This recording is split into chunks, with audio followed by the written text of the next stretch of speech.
Hi friends, welcome to my YouTube channel CP निमावत।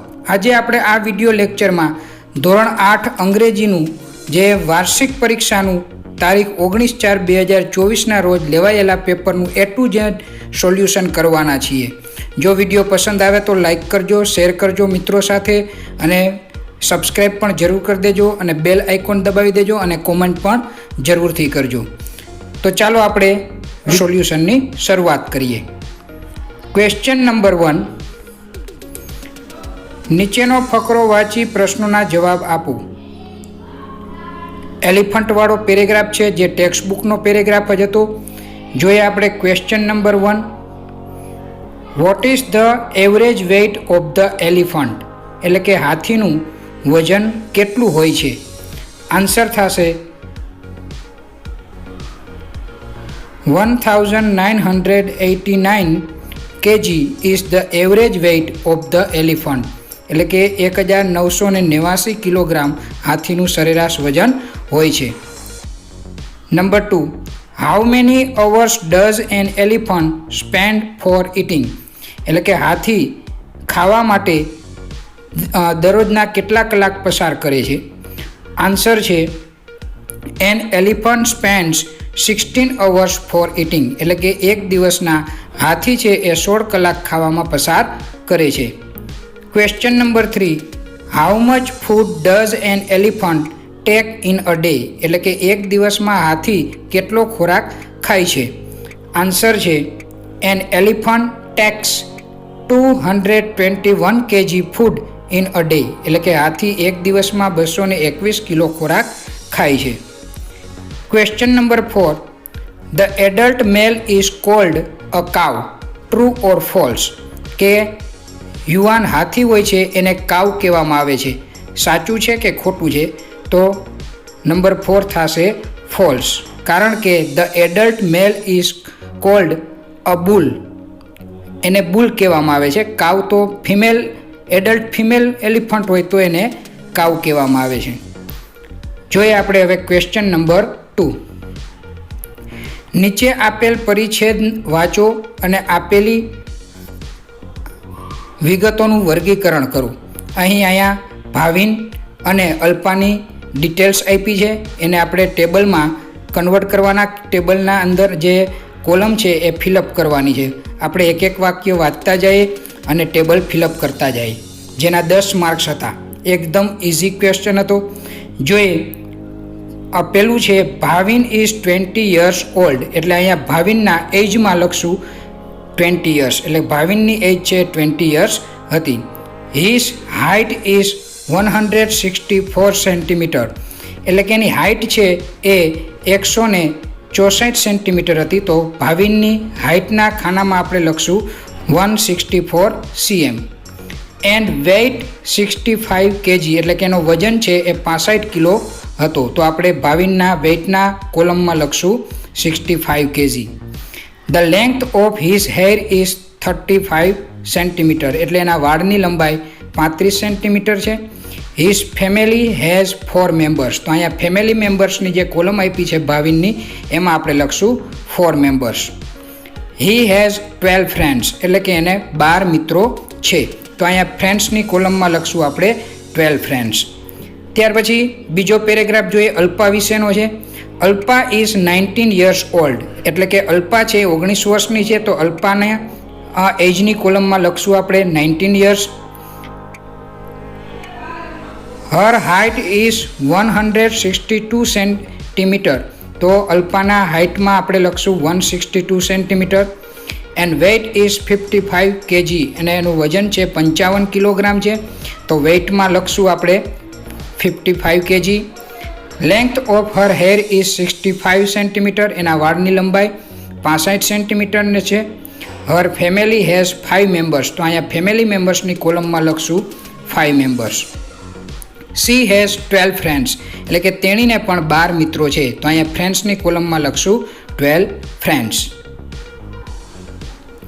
જોઈએ આપણે question number 3, માગ્યા મુજબ ઉત્તર લખો। અહીંયા એક ઉદાહરણ આપ્યું છે, ઉદાહરણ મુજબ પ્રશ્નો બનાવો અને ટૂંકમાં ઉત્તર લખો। અહીંયા ઉદાહરણ આપ્યું છે, એટ 9 9:45 એટલે કે 9:45 વાગે 9:45 Divya was washing Har car એટલે કે દિવ્યા છે એ પોતાની કાર વોશ કરી રહી હતી. તો દિવ્યા વોશ છે તો વોઝન્ટ સી થઈ જશે, પ્રશ્ન થશે વોઝન્ટ સી અને આન્સર આવશે સી, યસ સી વોઝ. તો એ રીતના આપણે ઉદાહરણ મુજબ આપણે આ 4 વાક્યોના પ્રશ્નો, ક્વેશ્ચન ટેગ અને શોર્ટ આન્સર લખવાના છે. જોઈએ આપણે પહેલું, 8:45 Divya was not going to office એટલે કે 1:45 દિવ્યા છે એ ઓફિસે જઈ રહી ન હતી. તો દિવ્યા વોઝ નોટ છે તો નોટ રિમૂવ કરશું એટલે દિવ્યા વોઝ ઉલટાવી નાખશું એટલે વોઝ સી એવું ક્વેશ્ચન ટેગ થઈ જશે અને આન્સર થશે no she wasn't. Number 2, at 9 એટલે કે 9 વાગે Divya was reading a newspaper. 9 વાગે દિવ્યા ન્યૂઝપેપર વાંચી રહી હતી. તો દિવ્યા વોઝ છે તો નોટ એડ કરી દેશું એટલે થઈ જશે વોઝન્ટ સી ક્વેશ્ચન ટેગ અને એનો આન્સર થશે yes she was. Number 3, 8:12 Divya was not taking food એટલે કે 12:50 દિવ્યા છે એ પોતે જમી રહી ન હતી. તો વાક્યમાં નોટ છે તો નોટ રિમૂવ કરશું એટલે ક્વેશ્ચન ટેગ થઈ જશે વોઝ સી અને આન્સર થશે no she wasn't. Number 4, 10:30 Divya was listening to radio એટલે કે 10:30 દિવ્યા છે એ રેડિયો સાંભળી રહી હતી. તો દિવ્યા વોઝ નોટ નથી તો નોટ એડ કરી દેશું એટલે દિવ્યા વોઝ નોટ એનું આપણે ઉલટાવીને ક્વેશ્ચન ટેગ બનાવશું વોઝન્ટ સી એટલે કે શું તેણી નથી સાંભળતી. એનો શોર્ટ આન્સર થશે યસ સી વોઝ. જોઈએ આપણે ક્વેશ્ચન નંબર 4, કાઉન્સમાં આપેલા શબ્દ સમૂહનો ઉપયોગ કરી સંવાદ પૂર્ણ કરો. અહીંયા આપણે ડાયલોગ્સ આપ્યો છે એના આન્સર કાઉન્સમાં આપેલા જ છે. યોર મેજેસ્ટી એટલે કે નામદાર રાજા, અસાધુ એટલે કે શું સાધુ, ગુડ મોર્નિંગ સુપ્રભાત, ધ મિનિસ્ટર્સ એટલે કે મંત્રીઓ અને રમન એટલે કે તેનાલી રમન. જોઈએ આપણે dialogues. Tenali Raman and courtier said Tenali Raman અને રાજદરબારીઓએ કીધું ગુડ મોર્નિંગ ખાલી જગ્યા અહીંયા આવશે યોર મેજેસ્ટી એટલે કે મહારાજ સુપ્રભાત. ધ કિંગ સાઇડ એટલે કે રાજાએ કીધું ગુડ મોર્નિંગ એટલે કે રાજાએ પણ ગુડ મોર્નિંગ કીધું. Where are my minister today એટલે કે આજે મારા મંત્રીઓ બધા ક્યાં છે. I will discuss the new road project with them મારે તેમની સાથે આજે નવા રોડના પ્રોજેક્ટ વિશે ચર્ચા કરવી છે. Courtier said your majesty a great sadhu is in our kingdom this day એટલે કે હાલમાં આપણા રાજ્યમાં એક મહાન સાધુ આવ્યો છે. ખાલી જગ્યામાં આવશે the minister are at that sadhus camp અને આપણા મિનિસ્ટરો છે એ સાધુના આશ્રમે છે. ધ કિંગ સાઇડ અ સાધુ એટલે કે શું સાધુ, અ ગ્રેટ સાધુ એક મહાન સાધુ. હુ ઇઝ ધીસ સાધુ આ સાધુ કોણ છે. I don't know anything about him હું તો એના વિશે કંઈ જાણતો નથી. ડુ યુ નો સમથિંગ છેલ્લી ખાલી જગ્યામાં આવશે રમન એટલે કે શું રમન તું તેના વિશે જાણે છો. જોઈએ આપણે ક્વેશ્ચન નંબર 5, એન્ડ અને બટનો ઉપયોગ કરી ખાલી જગ્યા પૂરો. જોઈએ પહેલું વાક્ય, John can perform on high swing but he can not ride a horse એટલે કે જોન છે એ ઊંચા હિંચકામાં પરફોર્મન્સ કરી શકે છે પણ he can not ride a horse એટલે કે તે ઘોડો ચલાવી શકતો નથી. મિત્રો અહીંયા ખાલી જગ્યા પછી જો કેન નોટ નેગેટિવ વાક્ય હોય તો કોન્ટ્રાસ્ટ દર્શાવતું બટ જ આવશે કંજક્શન એટલા માટે અહીંયા પહેલામાં આવશે બટ. જોઈએ બીજું, my dog can jump and play એટલે કે મારો કૂતરો કૂદકા મારી શકે છે એન્ડ પ્લે અને રમી શકે છે. Number 3, Rohan can walk on a rope but he can not play tricks એટલે કે રોહન છે એ દોરડા ઉપર વોક કરી શકે છે, ચાલી શકે છે પણ he can not play trick એટલે કે તે ટ્રીક કરી શકતો નથી. Number 4, Smita is smart Smita smart છે એન્ડ ક્લેવર ગર્લ્સ અને હોશિયાર છોકરી છે તો અહીંયા આવશે and. Number 5, Rashmita can write and read English એટલે રશ્મિતા છે એ ઇંગ્લિશ લખી શકે છે અને વાંચી પણ શકે છે. Number 6, I can sing well. હું સારી રીતે ગાઈ શકું છું. But I can not run fast. પણ હું ઝડપથી ચાલી શકતો નથી. મિત્રો તમે જોઈ શકો છો પાછળનું વાક્ય કેન નોટ વાળું આવ્યું તો એ કંજક્શન તરીકે બટ આવશે, અધરવાઇઝ એન્ડ. જોઈએ આપણે ક્વેશ્ચન નંબર 6. ખૂટતા અક્ષર પૂરી અર્થપૂર્ણ સ્પેલિંગ બનાવો. જોઈએ નંબર 1, કિંગડમ, KINGDOM, એટલે કે આઈ અને જી આપણે લખવાનો ખાલી જગ્યામાં લખવાનો થશે, એટલે કે કિંગડમ બનશે. નંબર 2, HEAVEN, હેવન, હેવન એટલે કે સ્વર્ગ. નંબર 3, મેજેસ્ટી, MAJESTY, એટલે કે એ અને વાય આપણે એડ કરવાનો રહેશે એટલે થશે મેજેસ્ટી. નંબર 4, કોર્ટિયર, COURTIER, કોર્ટિયર એટલે કે રાજ દરબારી. નંબર 5, પોલીસ, POLICE, પોલીસ એટલે કે police. Number 6, COUNTRY, country, country એટલે કે દેશ. નંબર 7, TREE, ટ્રી એટલે કે વૃક્ષ. નંબર 8, BOARD, બોર્ડ એટલે કે બોર્ડ. નંબર 9, SOCK, શોક એટલે કે મોજું. નંબર 10, COME, કમ એટલે કે આવું. જોઈએ આપણે ક્વેશ્ચન નંબર 7. બીકોઝ અને ધેરફોરનો ઉપયોગ કરી ખાલી જગ્યા પૂરો. બીકોઝ એટલે કે કારણ કે, ધેરફોર એટલે તેથી. જોઈએ number 1, Manish won the race because he ran fast. Manish race જીતી ગયો કારણ કે તે ઝડપથી દોડ્યો. Number 2, Satish is in the bed. Satish છે એ પથારીમાં છે બીકોઝ હી ઇઝ ઇલ, કારણ કે તે બીમાર છે. Number 3, it was Gita's birthday. તે ગીતાનો જન્મદિવસ હતો. Therefore she arranged a party at her home. તેથી તેણીએ પોતાના ઘરે પાર્ટીનું આયોજન કર્યું. Number 4, Bhavin has not gone to school. Bhavin છે એ પોતે સ્કૂલે ગયો નહોતો.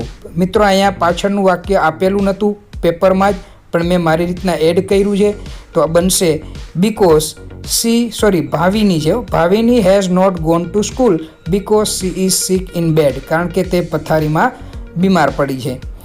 Number 5, it was raining heavily. ભારે વરસાદ વરસી રહ્યો હતો. Therefore we took umbrella with us. તેથી અમે અમારી સાથે છત્રી લીધી. Now let's see question number 8. નીચે આપેલ શબ્દોને શબ્દકોશના ક્રમ અનુસાર ગોઠવો. 5 શબ્દો આપેલા છે. જોઈએ એમાં પહેલા નંબરે આવશે આંટી, સેકન્ડ નંબરમાં આવશે BOOK, બુક, થર્ડ નંબરમાં આવશે બોય, ફોર્થમાં આવશે રિબેલ એન્ડ 5 નંબર ઉપર આવશે remarks. Now let's see question number 9. આપેલ શબ્દ કે શબ્દ સમૂહનો ઉપયોગ કરી આપેલ વિષય પર નિબંધ લખો. તો અહીંયા ધ સાયન્સ ફેરનો નિબંધ લખવાનો છે, જેના મુદ્દા આપેલા છે અને એના અથવામાં પત્ર પૂર્ણ કરવાનું પણ પૂછેલું હતું. તો સૌથી પહેલાં આપણે જોઈએ સાયન્સ ફેરનો આપણે કઈ રીતના મુદ્દા ઉપરથી પેરેગ્રાફ રાઇટિંગ કરી શકીએ. જોઈએ the science fair. The science fair is held in our school, એટલે કે વિજ્ઞાન મેળો અમારી શાળામાં યોજવામાં આવ્યો હતો. It was held on 28 February. તે 28મી ફેબ્રુઆરીના દિવસે યોજવામાં આવ્યો હતો. 28 February is celebrated as the world science day, એટલે કે 28મી ફેબ્રુઆરી છે એ વિશ્વ વિજ્ઞાન દિવસ તરીકે ઉજવવામાં આવે છે. There were 3 section in the science fair, એટલે કે સાયન્સ ફેરમાં 3 વિભાગો હતા. The first section is environment section in the science fair, એટલે કે વિજ્ઞાન મેળામાં પહેલો નંબરનો જે વિભાગ હતો એ પર્યાવરણ વિભાગ હતો. The second section is health plus section in the science fair, એટલે કે બીજા નંબરનો જે વિભાગ હતો એ હેલ્થ પ્લસ સેક્શન હતો. The third section is agriculture section in the science ફેર, અને ત્રીજો સેક્શન હતો તે એગ્રીકલ્ચર એટલે કે ખેતીવાડી વિભાગ હતો. There were many projects in the science fair. Science ફેરમાં ઘણા બધા પ્રોજેક્ટો હતા. I enjoyed the science fair much. મેં આ સાયન્સ ફેરનો ખૂબ આનંદ માણ્યો. I like the science fair very much. અને મને આ વિજ્ઞાન મેળો ખૂબ ગમ્યો. ત્યાર પછી આપણે જોઈએ અથવામાં જે પત્ર લેખન પૂછેલો છે એના પણ મુદ્દા આપેલા છે. Regards, Prachi, Gandhinagar, my experience અને વન્ડરફુલ. જોઈએ આપણે લેટર.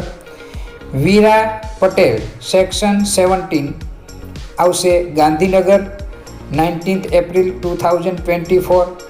ડિયર ફ્રેન્ડ્સ પ્રાચી, એટલે કે એના મિત્રને પ્રાચીને પત્ર લખે છે.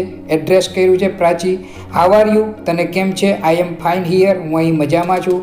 આઈ am writing this letter to share my experience of science exhibition. એટલે કે હું આ પત્ર તને એટલા માટે લખી રહી છું કે મને મારો જે સાયન્સ એક્ઝિબિશનનો અનુભવ છે એ તારી સાથે શેર કરવા માગું છું. That held in my school today, કે જે આજે મારી શાળામાં યોજાયો હતો. Really it was wonderful experience, ખરેખર તે અદ્ભુત અનુભવ હતો. Give my regards to your parents, મારી યાદી તારા માતા પિતાને આપજે. યોર ફ્રેન્ડ્સ વીરા. ત્યાર પછી જોઈએ આપણે ક્વેશ્ચન નંબર 10. શબ્દ કે શબ્દ સમૂહનો ઉપયોગ કરી તમારી શાળામાં યોજાયેલ રમતોત્સવનું અહેવાલ લેખન કરો. મિત્રો, અહેવાલ લેખન એટલે કે રિપોર્ટ રાઇટિંગ. રિપોર્ટ રાઇટિંગમાં પહેલાં ડેટ અને પ્લેસ લખવાની હોય છે. એક એક મુદ્દા ઉપરથી આપણે વાક્યો લેતા જઈએ અને હંમેશા સાદા ભૂતકાળમાં જ લખવાની હોય છે. જોઈએ ડેટ 19 એપ્રિલ 2024. પ્લેસમાં આપણે લેશું Rajkot. The ramat utsav was held in our school on last 15th ફેબ્રુઆરી, એટલે કે ગઈ 15મી ફેબ્રુઆરીએ અમારી શાળામાં રમત ઉત્સવનું આયોજન કરવામાં આવ્યું હતું. The ramat utsav was organised by our school, એટલે કે આ રમત ઉત્સવનું આયોજન અમારી શાળા દ્વારા કરવામાં આવ્યું હતું. There were many competitions held on the school ground, એટલે સ્કૂલ ગ્રાઉન્ડ ઉપર ઘણી બધી કોમ્પિટિશનોનું આયોજન કરવામાં આવ્યું હતું. There was a relay race competition held on that day, એટલે તે દિવસે એક રિલે રેસ સ્પર્ધાનું આયોજન કરવામાં આવ્યું હતું. There was long jump and high jump competition, લાંબી કૂદ અને ઊંચી કૂદની સ્પર્ધા પણ હતી. There was a discus throw competition, એટલે કે ડિસ્કસ થ્રો સ્પર્ધાનું આયોજન હતું. There was 100 metre race held in our school, અમારી શાળામાં 100 મીટરની રેસનું પણ આયોજન કરવામાં આવ્યું હતું. I took part in long jump in the રમતોત્સવ, તો આ રમતોત્સવમાં મેં લાંબી કૂદમાં ભાગ લીધો હતો. I got the first rank in long jump competition, અને લાંબી કૂદની સ્પર્ધામાં મારો પહેલો નંબર આવ્યો હતો. All the winners got the trophy, બધા વિજેતાઓને ટ્રોફી આપવામાં આવી હતી. All the students enjoyed the day very much, બધા વિદ્યાર્થીઓએ આ દિવસનો ખૂબ આનંદ માણ્યો હતો. ત્યાર પછી જોઈએ આપણે ક્વેશ્ચન નંબર 10. શબ્દ કે શબ્દ સમૂહનો ઉપયોગ કરી તમારી શાળામાં યોજાયેલ રમતોત્સવનો અહેવાલ લેખો. જે આપણે રમતોત્સવનો અહેવાલ લખ્યો એના અથવામાં ચિત્ર પરથી વાર્તા લેખન હતી. એક ચિત્ર આપ્યું છે થર્સ્ટી ક્રો, નીચે મુદ્દા પણ આપેલા છે.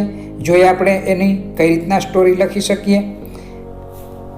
ધ થર્સ્ટી ક્રો આપણે ટાઇટલ આપશું, વાર્તાનું સ્ટોરીનું નામ. Once there was a thirsty crow in the jungle, એક વખત એક તરસ્યો કાગડો જંગલમાં હતો. The crow was flying over the jungle, તે કાગડો જંગલ ઉપર ઉડી રહ્યો હતો. It was searching the water in the jungle, તે જંગલમાં પાણીની શોધ કરી રહ્યો હતો. It so a pot in the jungle, એને એક જંગલમાં ઘડો જોયો. But the water was very deep, પણ તે ઘડામાં પાણી બહુ ઊંડું હતું. The crow saw some stones near the pot, કાગડાએ એ પોટની નજીક અમુક થોડા પથ્થરો જોયા. The crow threw the stones in water one by one, પછી કાગડાએ એક પછી એક પથ્થરો એ પાણીમાં નાખવા લાગ્યો. ધ વોટર કેમ અપ, પાણી ઊંચું આવ્યું. And the crow drank the water, અને કાગડો તે પાણી પી ગયું.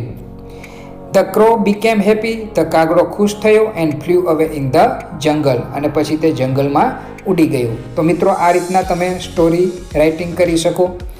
જોઈએ ત્યાર પછી લાસ્ટ ક્વેશ્ચન, કાઉન્સમાં આપેલા શબ્દનો ઉપયોગ કરી કાવ્ય પૂર્ણ કરો. અહીંયા કાઉન્સમાં આપણે શબ્દો આપેલા છે. ધ સ્કાય એટલે કે આકાશ, ધ સન એટલે કે સૂર્ય, ફ્લાવર્સ ફૂલ, ડોન્ટ યુ શું તમે નથી, અને ગ્રાસ એટલે કે ઘાસ. તો સૌથી પહેલાં આપણે જોઈએ blue blue, the sky is blue, the water in the sea is too, I like blue don't you.